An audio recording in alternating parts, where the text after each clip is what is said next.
Good morning to વાલા વિદ્યાર્થી મિત્રો.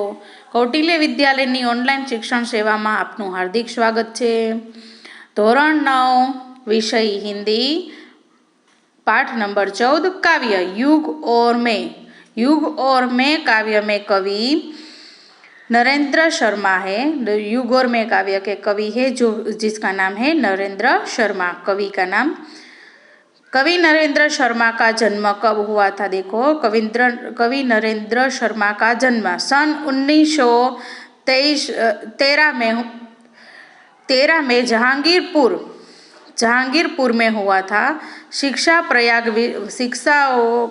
कवि ने शिक्षा प्रयाग विश्वविद्यालय में MA तक हुई और वे आकाशवाणी के विविध भारती कार्यक्रम जो आकाशवाणी दूरदर्शन का माध्यम है ना, उसमें प्रधान के रूप में सक्रिय रूप से जुड़े हुए हैं.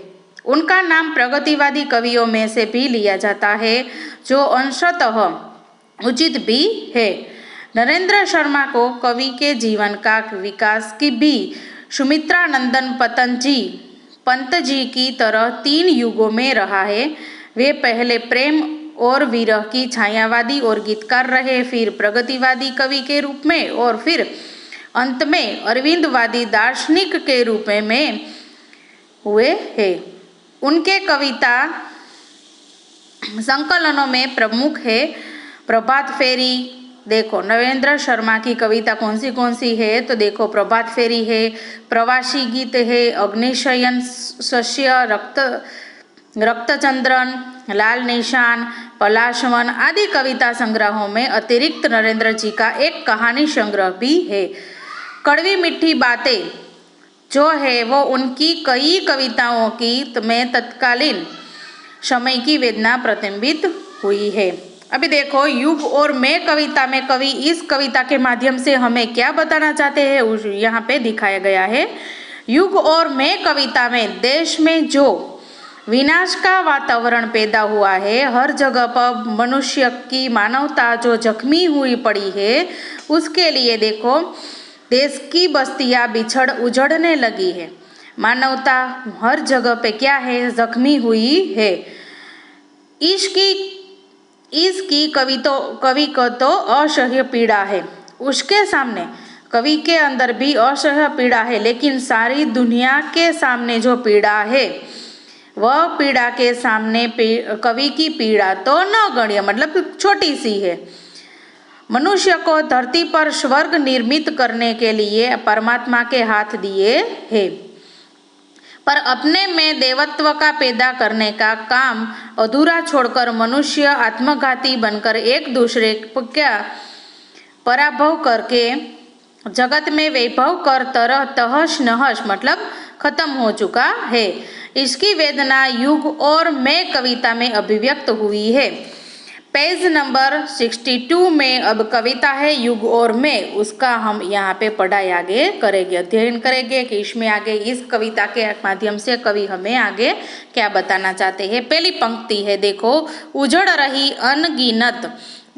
रही अनगिनत बस्तियाँ, मन मेरी ही बस्ती क्या, तब्बों से मिट रहे देश जब तुम मेरी ही हस्ती क्या. इसका मतलब यह है कि कवि इस पंक्ति के आधार पर यह कहते हैं कि आज विध्वंस का वातावरण है.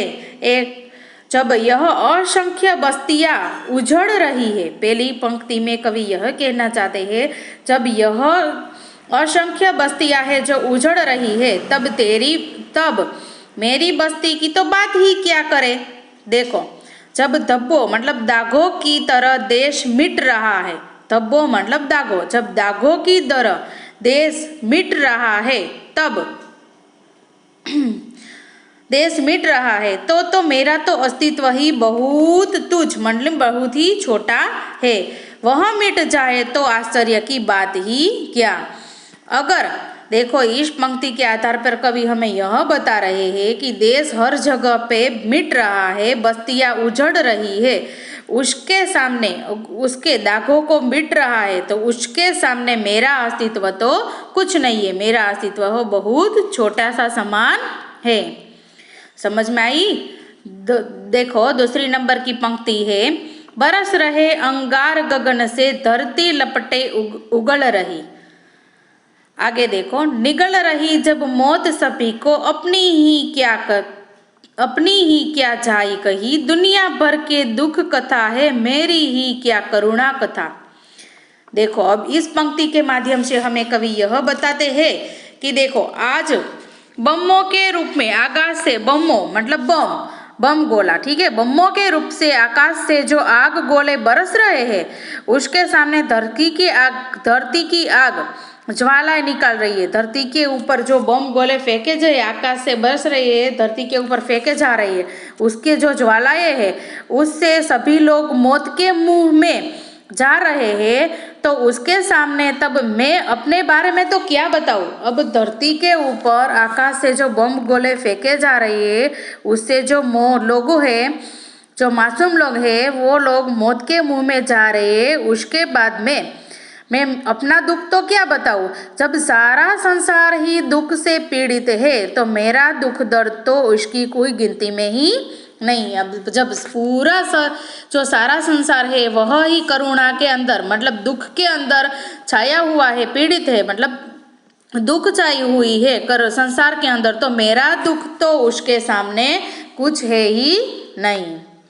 तीसरी नंबर की पंक्ति है, जाने कब तक घाव भरेंगे इस घायल मानवता के, जाने कब तक सच्चे होंगे सपने सबकी समता के, सब दुनिया पर व्यथा पड़ी है, मेरी ही क्या बड़ी व्यथा। अब देखो, इस पंक्ति के आगे क्या बताना चाहते हैं। पंक्ति के माध्यम से कवि हमें यह बताना चाहते हैं, जब घायल लोग हैं, घायल मानवता, जब मानवता ही अपने शरीर के अंदर, मानवता ही एक दूसरे के प्रति नहीं है, वही घायल हुई पड़ी है, उसके घाव कब भरेंगे। अब उसके घाव ही कब भरेंगे वही तो मालूम नहीं है। तो देखो, यह कोई जानता ही नहीं है, जो मनुष्य के अंदर की मानवता घायल हुई पड़ी है, वह कब भरेगी वही मालूम नहीं है। दुनिया के सभी लोगों एक दूसरे के बराबरी का सपना, एक दूसरे के सामने बराबरी ही लिए बैठे हैं। सपना न जाने कब सच होगा। अब एक दूसरे लोग अपनी अपनी तरह से एक दूसरे से साथ बराबरी करिए, न जाने वही सपना ही वो लोग का कब खत्म होगा। जब सारी दुनिया दर्द से कराह रही है, तो मेरी तो अपनी व्यथा ही मैं क्या बताऊं। जब सारी दुनिया, मतलब तीसरी लाइन में देखो, जब पूरी दुनिया है वह अपने दर्द से जो करा रही है, जो अपने दर्द से ही इतनी उबर आई है, तो उसमें मेरा दर्द ही मैं क्या व्यक्त करूं। उसके सामने तो मेरा व्यक्त दर्द तो कुछ भी नहीं है। अब चौथी पंक्ति है, खोल रहे हैं 7 समुंदर, डूबी जाती है दुनिया, ज्ञान था लेता था जिससे गर्क हो रही वही दुनिया, डूब रही हो सब दुनिया, जब मुझे डूबता गम तो क्या। अब यहाँ पे कवि हमें यह बता रहे हैं, हिंसा की आग में 7 समुंदर बराबर हिंसा की आग में 7 समुद्र का पानी उबल रहा, मतलब गर्म हो चुका है। तो सारा संसार हिंसा से ग्रस्त हो चुका है। जब सारा संसार हिंसा से ग्रस्त हो चुका है, 7 समुद्र का पानी उबल रहा है, तो जिससे आगे ज्ञान की गहराई का पता लगाया जाता था, फिर भी दुनिया में उसमें डूब रही है। तो जब सारी दुनिया डूब रही है, तो अगर मैं गम अपना दुख डुबा रहा हूँ, तो उसमें कौन सी बड़ी बात है। अगर सारी दुनिया है, जो समुद्र का पानी उबल रहा है, उसमें सारी हिंसा है, वो ही ग्रस्त हो चुकी है। अब सारा ज्ञान है, वह उसकी गहराई का पता लगाकर जाता है, दुनिया उसमें डूब रही है, पूरी दुनिया का ज्ञान उसमें डूब रहा है। जब सारी दुनिया ही डूब रही है, तो मैं अपना गम तो उसके सामने कुछ नहीं है, मैं अपना गम तो उसको क्या बताऊं। 5वें नंबर की पंक्ति में है, हाथ बने किस लिए, करेंगे भू पर मनुज स्वर्ग निर्माण, बुद्धि हुई किस लिए, की डाले मानव जग जड़ता में प्राण, आज हुआ सबका उल्टा, रुक मेरा उल्टा पाशा क्या। इस पंक्ति 5वें नंबर की पंक्ति में देखो कवि यहाँ पे यह बताना चाहते हैं कि ईश्वर ने मनुष्य को हाथ इसलिए दिए थे कि वह धरती को स्वर्ग का निर्माण कर सके, धरती से सोना उगालना, जैसे कि स्वर्ग कैसे बनाएंगे, धरती को एक दूसरे के सामने मानवता प्रकट करके स्वर्ग का निर्माण करेंगे। मनुष्य को बुद्धि इसलिए दी थी कि वह संसार को एक दूसरे से जुड़ता रखे, एक दूसरे से जुड़कर रखे। अज्ञान से वह तो एक दूसरे को दूर कर रहे हैं। अब देखो, लेकिन आज सब बदल गया है। जब संसार सभी की स्थिति दयनीय मतलब छोटी हो गई है, तो मेरी दयनीयता की तो बात ही मैं क्या करूं।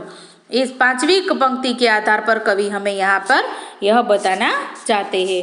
6ठी पंक्ति है, मानव को ईश्वर बनाना था, मानव को ईश्वर बनना था, निखिल सृष्टि वश में लाने काम अधूरा छोड़, कर रहा आत्मघात मानव ज्ञानी सब झूठे हो गए, निशाने तुम मुझसे छूटे तो क्या।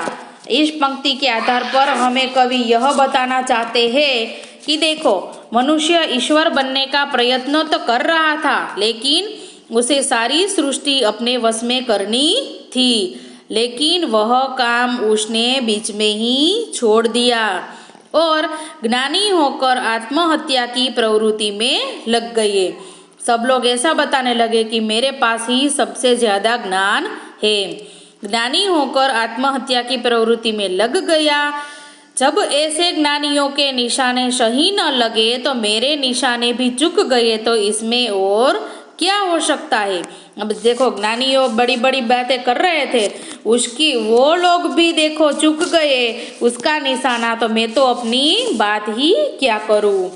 अब देखो 7वीं और आखिरी पंक्ति में कवि एक क्या बताते हैं, देखो, एक दूसरे का अभिभव कर रचने एक नए भव को है संघर्ष निरत मानव, अब फूंक जगतगत वैभव को, तहस नहस हो रहा विश्व, तो मेरा अपना आपा क्या।